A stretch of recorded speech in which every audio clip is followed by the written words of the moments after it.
आइए जानते हैं 51 शक्ति पीठों की स्थापना कैसे हुई।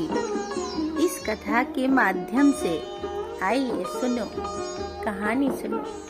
ब्रह्मा जी के पुत्र प्रजापति दक्ष की पुत्री सती से भगवान शिव का विवाह हुआ। कुछ समय बाद दक्ष को पूरे ब्रह्मांड का अधिपति बना दिया गया। इससे दक्ष में अभिमान आ गया। वह अपने आप को सर्वश्रेष्ठ समझने लगा। एक यज्ञ में भगवान शिव द्वारा खुद को प्रणाम न करने पर दक्ष ने उन्हें अनेक अपशब्द कहे। दक्ष ने शिव को श्राप दिया कि उन्हें देव यज्ञ में उनका हिस्सा नहीं मिलेगा। यह सुनकर नंदी ने भी दक्ष को श्राप दिया कि जिस मुंह से वह शिव निंदा कर रहा है वह बकरे का हो जाएगा। कुछ समय बाद दक्ष ने एक भव्य यज्ञ का आयोजन किया। उसमें सभी देवी देवताओं को बुलाया गया, पर अभिमानी दक्ष ने शिव को उस यज्ञ से बहिष्कृत कर दिया। इसी तरह सती को यह पता चला तो उन्होंने शिव से उस यज्ञ में जाने की अनुमति मांगी। पहले तो शिव ने उन्हें समझाया, पर जब वे नहीं मानी तो उन्होंने सती को वहां जाने की अनुमति दे दी। सती अपने पिता के घर पहुंची तो दक्ष ने उनसे आंखें फेर ली। सती यज्ञ में शिव का भाग न देखकर रुष्ट हो गई और सभी को बुरा भला कहने लगी।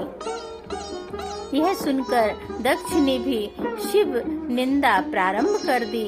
यह सुनकर सती को बड़ा दुख हुआ और उन्होंने योगाग्नि से अपने शरीर को भस्म कर दिया।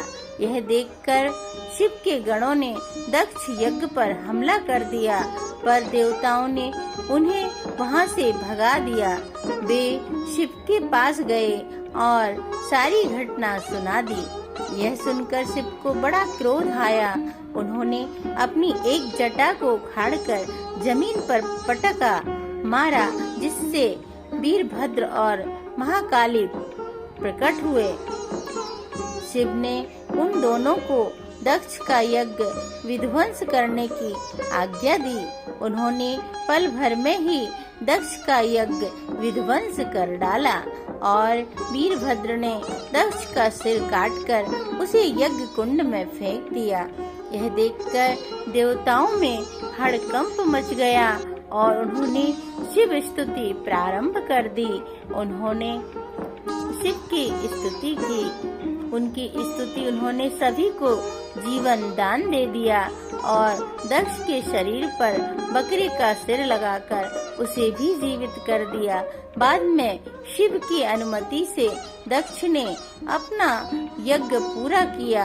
अपनी प्रिय पत्नी के शव को लेकर शिव पूरे ब्रह्मांड में घूमने लगे। उनके प्रताप से सारी सृष्टि जलने लगी।